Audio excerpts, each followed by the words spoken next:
వీసోర్స్ through యూకేకి వెళ్తున్న సౌమ్యతో మనం మాట్లాడడం. వాళ్ళ పెద్దనాన్న గారు ఉన్నారు, మాట్లాడదాం. నమస్తే అండి. నమస్కారం. సో మీరే సౌమ్యని వీసోర్స్ కి తీసుకొచ్చారు అని కూడా చెప్పింది సౌమ్య. సో ఏం చెప్తారు వీసోర్స్ గురించి? మేము చెప్పేదంటే ఏం లేదమ్మా, మాది మిడిల్ క్లాస్ ఫ్యామిలీ అమ్మా. ఇప్పుడు మా తమ్ముడు గారు వచ్చేపాటికి ఏలూరు జూట్ మిల్లో వర్క్ చేసేవాళ్ళు. ఆ వర్క్ కూడా అది వాళ్ళు అనివార్య కారణాల్లో ఆ జూట్ మిల్ క్లోజ్ చేయడం వల్ల వర్క్ కూడా లేదు. ఈ పిల్లలకి ఇంజనీరింగ్ అయిపోయి ఉన్నారు. అవుట్ ఆఫ్ పంపించాలంటే ఎట్లా పంపించాలి అనే దానికోసం మేము వెతుకుతున్నాం.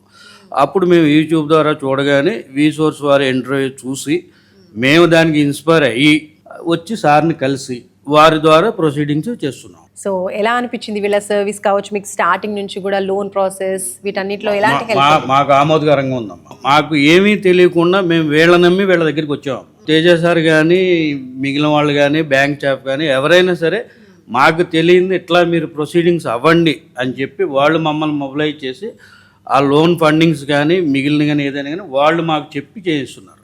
ఓకే.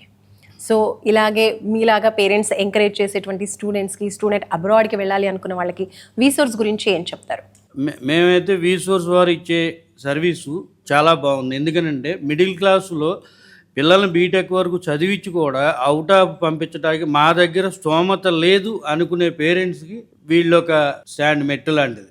సో డబ్బులు లేవు అని ఆగిపోకుండా ఫ్యూచర్ ఎడ్యుకేషన్ కోసం, అబ్రాడ్లో ఎడ్యుకేషన్ కోసం ట్రై చేస్తున్న వాళ్ళు తప్పకుండా వీసోర్స్ని ట్రై చేయొచ్చు. వీసోర్స్ని ఫాలో అయితే వాళ్ళు ఏంటంటే మీ దగ్గర డబ్బు ఉంది లేదు అనేది వాళ్ళు అక్కడ క్వశ్చన్ చేయట్లేదు.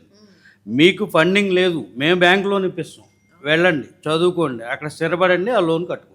సూపర్ అండి. థ్యాంక్ యూ అండి. Thank you so much.